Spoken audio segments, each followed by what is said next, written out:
রাদিয়াল্লাহু তাআলা আনহু প্রসিদ্ধ সাহাবী ছিলেন। আজকে তো ঘন ঘন বাড়ি, ঘন ঘন বাজার।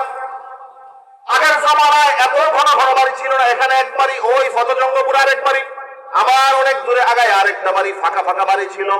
হযরত আব্দুল্লাহ ইবনে সালাম রাদিয়াল্লাহু তাআলা আনহুর অভ্যাস ছিল প্রতিদিন ফজরের সময় বাসা থেকে বের হয়ে যেতেন, বাজারে চলে আসতেন, ভোজেশ্বর বাজারে।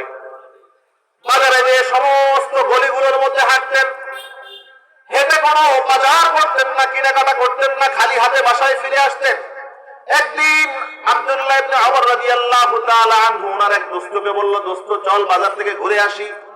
দোস্ত বলে, তোর সাথে আর বাজারে যাব না। বিনা কারণে বাজারে কে যায়?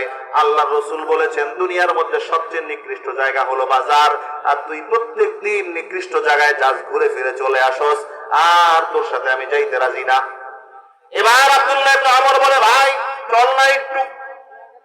দোস্ত বলে, কি কারণে বাজারে যাও? কারণটা বললে আমি যাব, অনাথায় যাব না। আব্দুল্লাহ ইবনে ওমর রাদিয়াল্লাহু তাআলা আনহু বলে, দোস্ত আমার একটা উদ্দেশ্য আছে। কারণ হইল আমি নিরিবিলি একটা জঙ্গলার মধ্যে বসবাস করি, একটা বাড়িতে বসবাস করি। আমি যদি সারাদিন আমার ঘরের মধ্যেও বসে থাকি, সারাদিনে 10টা লোকের সাথে আমার সাক্ষাৎ হয় না, যাদেরকে আমি সালাম দিব। আমার বাড়ির সামনে দিয়ে কোনো রাস্তাও নাই, কেউ গমন করবে। আল্লাহ রাসূল বলেছেন দৈনন্দিন 20 বার অথবা 20 স্থানে সালাম দেওয়ার কথা।